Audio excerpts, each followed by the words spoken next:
I know why you clicked on that thumbnail. I'm not stupid.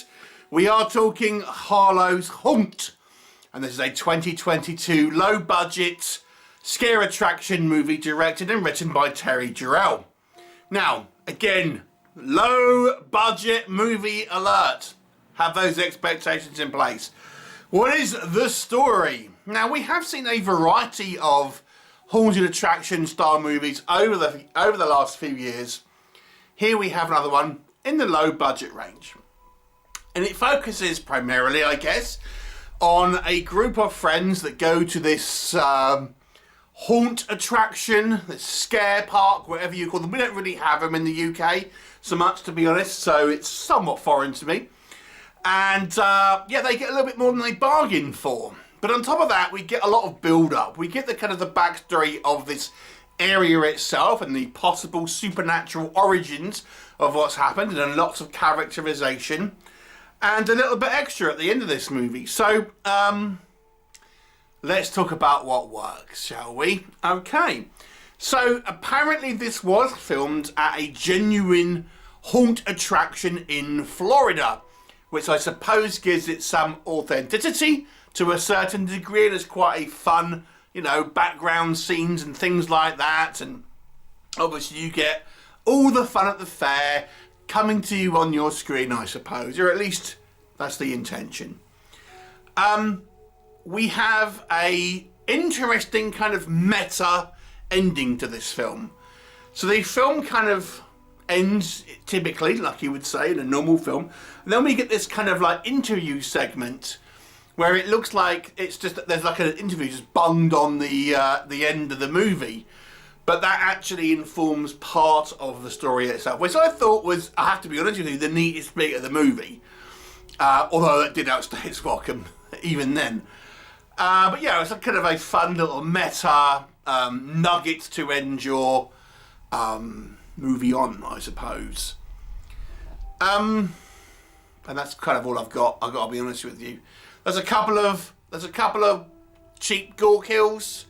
I suppose for an indie low budget movie, they look okay. Some of the acting is okay some of the time. I'm scraping the barrel here, people, let me tell you. Let me go into the problems of this one, because this is where we're going to spend most of our time with this review, I'm afraid. And let me just tell you the main one first of all, because well, this comes in two forms. This to me felt like it had no script. What it had was a story overview and some plot points that the director wanted the actors to kind of get across. So what did that result in? Well, and this is speculation on my part, but I'm just telling you how it seems to me. This is a twofold problem. Number one, the acting seems like it's ad-libbed.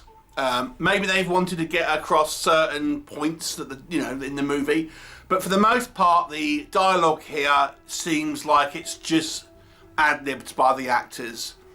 Now, sometimes, and I have seen evidence of this in other films, you can get a naturalistic performance out of this, but not in this case. What we do get is a lot of rambling. We get a lot of dialogue sequences. We haven't. Okay, this film starts off right, and it says 1926, I think it is, on this kind of intro card. Next scene, next shot, 100 years before that. I'm thinking, what?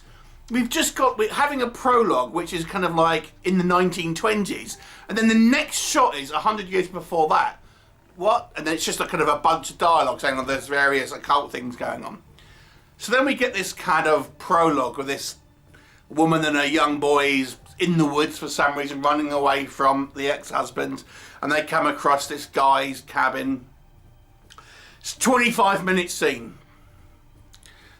25 to half an hour minute scene of dialogue which does not feel like it's been scripted, and it's just chit chat and unconvincing like dialogue sequences. The problem, if I wouldn't go into a little bit more detail here, is like I said, I think the actors have probably been given some vague direction about where they want to take the actual kind of plot and the narrative and the direction of the story in various dialogue, but the actual words and the interplay have been left up to the actors.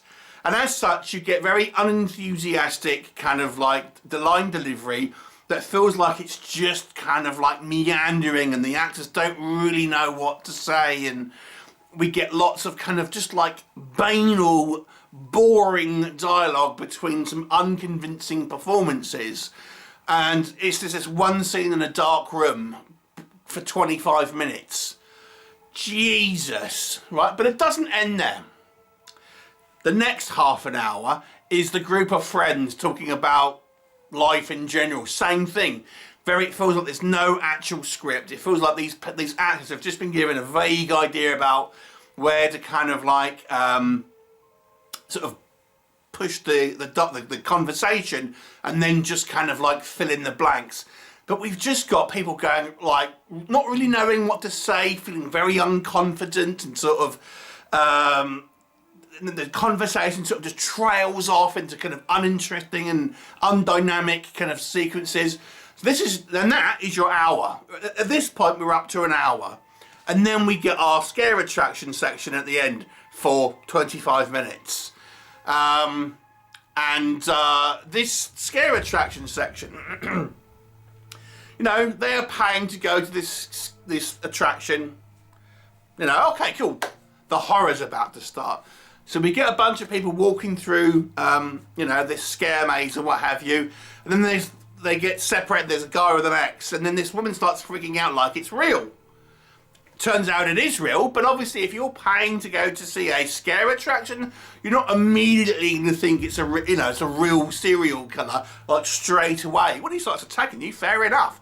But surely the whole point of this kind of setup would be that people wouldn't think it's real, but it actually is. But no, they start freaking out straight away and acting like they know that these like critters or whatever they are meant to be in this scare attraction are, you know, actual kind of monsters or serial killers. They just the concept of this film is so poorly put together, and it just drags. I mean, this movie is effectively 3 distinct sort of chapters, but each one of them is boring. Only the end, the last section, you get anything remotely sort of horrific, and it's okay. I mean, had that bit on its own to judge it, it's okay, you know. But the hour preceding that, my God, it's dull. And I think the issue here, to look at again a little bit deeper, the actors, I feel, are playing characters, but and because they've been told, in my opinion at least, and my speculation, just improvise it.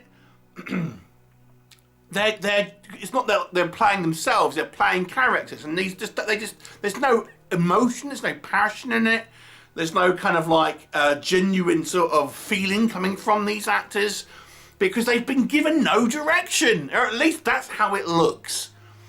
So this is a terrible way, I think, of putting a film together, to be honest with you. The acting isn't strong, the dialogue is weak, it's boring, and even when we do get to our horror stuff, like I said, it doesn't really make sense. And then we get this little 5-minute sequence at the end, which is kind of like a meta thing, which I kind of like the idea of it.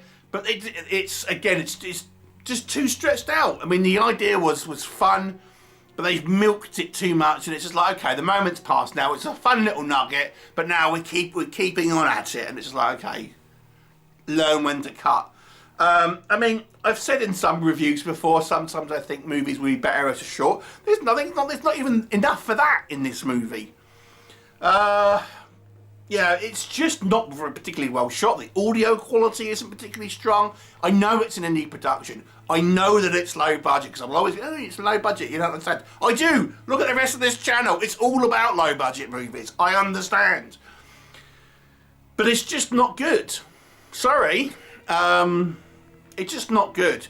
I have to be honest with you. This movie, I was going to give it a 1 out of 10, which is like unheard of for me. Normally I can find something. I will give it a 2 for that little section at the end, which I thought was the cleverest thing in the movie.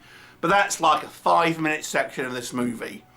But this is poor, unfortunately. I hate to be, I hate to say that on people's like work and their, their passion projects and stuff, but it's just not good.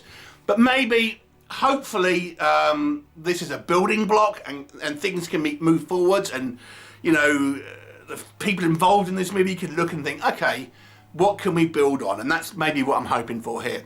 So it's a 2 out of 10 for me. I really wouldn't recommend this one. It's sadly a big old miss for me. Have you seen it? What did you think? Leave me a comment and I'll look forward to seeing you next time. Bye for now.